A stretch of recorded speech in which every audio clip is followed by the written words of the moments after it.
Back on the 2CV today to try and complete the indicator swap. If you didn't see the previous video, which was mostly rust proofing a Perodua Canary, but also doing the indicator swap on this, there are several reasons why we were doing it. One is the screws in the lens cap rust out, so that's not ideal. But the second one is the bracket that actually holds them in place rusts out as well. These were brand new in 2016, brand new aftermarket units.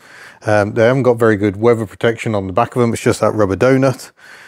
So we've dismantled the units in the previous video. These are the old innards, and yeah, also on this one the earth had completely rusted through. There's meant to be an earth strap there. It's completely gone. Absolutely fine on the other one. It's that silvery strip there. So all a bit peculiar that one had completely rusted away and the other one's absolutely fine. But we've dismantled the units. All you need from the old unit is this black housing that holds the lamp in the wing, and you can kind of see there why you can't just fit any old unit. But also you want the right lenses. These lenses are very distinctive shapes, so that's what we're fitting. So you order the kit from Retrospec parts, and what you get is a complete new unit. It's got a new inner plastic, it's got a much better seal, and even the wiring is under a seal on the back of it, so that's all good. And then you get a stainless steel spider to go on the back. This is what holds the unit against the front wing. And you get stainless steel fasteners as well. So the screws holding that lens cover are stainless, and these are used to hold the unit to the spider. So it all means much less chance of rust. And yes, poor Myrtle is slowly disappearing up the back there. I know people are asking what next for Myrtle. I don't know. In all honesty, I don't know. I have someone interested, but this is the car I bought new. How am I meant to part with it? Anyway, I'm drifting off topic. Where we're at is we've fitted one unit, and at the end of the last video, we hooked up the battery and it doesn't work. So I suspect wiring mismatch because the wiring on LE is a complete mismatch. Lovely connectors. Tim hates these at Cambrian Classics. And I'm trying to make the new connector meet a completely different connector. I think that's where we're breaking down. Earth to the front wing, which should be fine. I often earth the unit there. I've also got a correction sent to me, because I did actually order clear lenses. I don't know why, I just have a thing for clear indicator lenses. In fact, Tuck the Invacar wears clear 2CV lenses. When I replaced those indicator units on LE the 2CV back in 2016, for some reason the clear lenses wouldn't fit these aftermarket housings, left a big gap all the way around, so I had to revert to orange. But I used to have LE on clear lenses, and we're going to do that again, because that's definitely the most important thing I need to do with this poor neglected 2CV. Oh, people will also be happy to know, look, we actually cleared Bob the camper, and Bob was being used as a table, and I still am to a certain extent with all this stuff, but I actually have a table here that I really should be using. But yeah, I'm just getting the stuff apart. So this is the inside of the new unit. I'm gonna have to replace the bulb, because for clear lenses you still need an orange indicator. So we've got orange bulbs in the new lenses as well. So let's get into it. Right, so with the hazard lights on, the first thing to do is ascertain whether we've got power here. I'm going to earth off the engine. Oh, helps if you turn the voltmeter on, doesn't it? No, it doesn't look like we've got power making the unit jump across that unit. But if I put the power in there, you see that? Not particularly well. Yeah, so we definitely got power. The earth is working. So you can see the numbers jumping about. So the problem is this connection right here is not making a good connection. Probably because they're polar opposites in terms of lamps. Oh, there we go. Oh, there we go. We have got the indicator working. So that's encouraging. So I can make this a decent connection. Probably I've got a mismatch of connectors here. That's the problem, because that's non-standard 2CV wiring, and I'm kind of loath to chop that up. But nonetheless, we have another issue, because we've got to supply power to the side indicator as well, and so I need a split junction there really. So I think I am going to have to break that up That's the old side indicator wiring. The plug just pulled off that, as they do. But progress, gentle progress. Right, I'm going to continue to do each side independently, I think, and so we'll tackle the left-hand side in a moment. We'll move on to side indicators. Again, the parts have come from Retrospec Parts, my friend Darris down in Worthing. All items paid for. I just believe these are going to be better units. So this is the replacement. It's not quite the same design of side indicator, but it's designed to fit in exactly the same hole. And again, stainless steel, hopefully won't corrode. Getting the old ones out is likely to be quite a challenge. So as well as the little unit there, you get new internals as well. And there we go.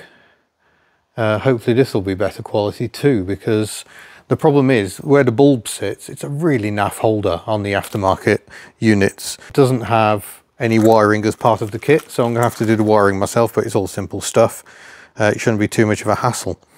It is a slightly different shape unit. That is the modern version that Darris sells. Probably also fit a C15. C15 units could be made to fit a 2CV, but you can't get those anymore either. So if I just grab the lens, this is the shape of the original. So it's not a vast change. I'll just grab that. It's actually a bit rounder, a bit more stylish, I think. And they were always perched on the back of the wing looking like a bit of an afterthought. And I could probably get away with just taking the units off completely. Technically, 1986 should have side indicators, I think. But I actually quite like them. They're very useful, especially on a motorway, because it kind of gives the car next to you, it shows that you're indicating if you need to come out. Obviously, you don't just go, but putting your signal on saying, I need to come out, quite often people will let you out. It doesn't work so much in the Netherlands. Yeah, need to get these units off the wing. Bit more working space might be nice. So I'll just knock her into neutral. Let her roll forward gently. There we go, back into gear. Perfect. Well, it will be if I get this seat out of the way. Oh, there we go. Yes, it is a clip-in. Which leaves me wondering how I'm going to fit the new ones. This may have just got complicated. So the new unit is designed for 2 holes, but there aren't 2 holes, there is only 1 hole. Now, it will fit in there, but it won't fit quite where the old one fitted. On this side we've got an even bigger problem. We've actually got an opened up hole. And yeah, this is going to be a bit intriguing. So the unit fits. I've actually double stacked with the old rubber and the new. But doing the bolts up isn't going to achieve an awful lot, is it? However, I can cut down some fat washers to act as spreaders, just to give it something to clamp against. Maybe that'll work. I'm feeling a little out of ideas. Yet again, another quick 5-minute job escalates. Well, we've made a little trip to Aberystwyth to grab some supplies, including new wiper blades for the Canary. I just wanted to talk about this, our rust proofing efforts. People concerned about the red primer we've left exposed, saying we should have painted it.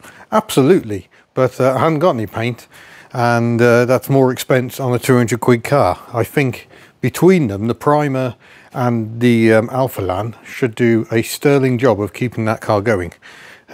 We need to Alpha-Lan some other vehicles on the fleet, but I think we really do need to get this one on a ramp to do, because Betty is enormous and lying underneath her is quite daunting. But I had a brainwave on the way back, and I'll show you what I mean by that. So what I realised is if I can't make the new indicators, nice as they are, fit the wings, then what about using the old ones but with the new bulb holders? These bulb holders seem much better quality. So will that fit in the old repeater unit? And yes, that would seem to fit. I think that is going to be the simplest solution, is simply to just use a different thing. So better bulb holder in the old clip. It's not a very cost-effective way of doing it, because I've paid for these indicator units. I forget the price, but I think that's going to be the easiest solution. And bearing in mind I need to repaint because let me show you. Before I headed off, I noticed a bit of surface rust around here, so I just chucked some of that rust neutralising primer on top. I haven't actually got any of this lovely satin, deliberately satin, it's actually satin paint to go over the top, but knowing I can pop these out again at a later date, not that much of an issue. I think we'll go for that and then do some wiring. I've just bought some wiring as well. Hopefully got some nice connectors, and we can wrap this job up. Well, I think I've got one side done, so the question is, does it actually work? I've got the hazard lights on, battery's disconnected at the moment. Oh, look at that. We've got a white indicator flashing orange, and the side repeater brighter than ever back here. Look at that. Lovely. One side down, one to go. Right, I think I might be there. I think I might have done it. Let's drop the battery back on and see. Oh, not quite. I haven't fitted the earth to that one. If I just touch it on. Oh, I thought I had. Okay, the earth needs tightening up for that one. Nonetheless, I've never had such bright side indicators. Amazing what a difference electricity makes, eh? There you go, Ellie, you're ready for the show. Okay, she's still no show winner. She's as scruffy as she's ever been, but this is as good as Ellie gets for the show. I'm really pleased with that. I've got clear indicators on Ellie again. I've got working indicators, which we were lacking. So I think those Retrospec kits are pretty useful. I will say that obviously the side indicators proved not to work for me. My wings just didn't have the necessary holes to fit them. If you were fitting from fresh, I think this would be a very good way to go. As it was, just the bulb holders was enough to get me 4 functioning indicators at the front again. So that's very, very pleasing progress. Gentle progress, but progress nonetheless. Incidentally, people were saying, where is it? With these brackets, just use a grinder or a Dremel. I mean, a Dremel would be a good idea. I don't think I have one. I might have, but I don't think I have. I didn't think I had a hydraulic nut splitter or an angle grinder, and I just don't think there was access to get an angle grinder in without doing lots of damage to myself and the plastic I needed to reuse. So yeah, that's why I went the route I did. Tim suggested nut splitter. Nut splitter was absolutely the best tool for the job because it's low impact, it's low danger, and it worked like an absolute charm. So really, really pleased. There we go. So thank you very much for watching, and don't forget you can head to the HubNut store and buy lovely merchandise. We have Power Less is More merchandise all available, and we'll see you in a future video. Farewell. Cool.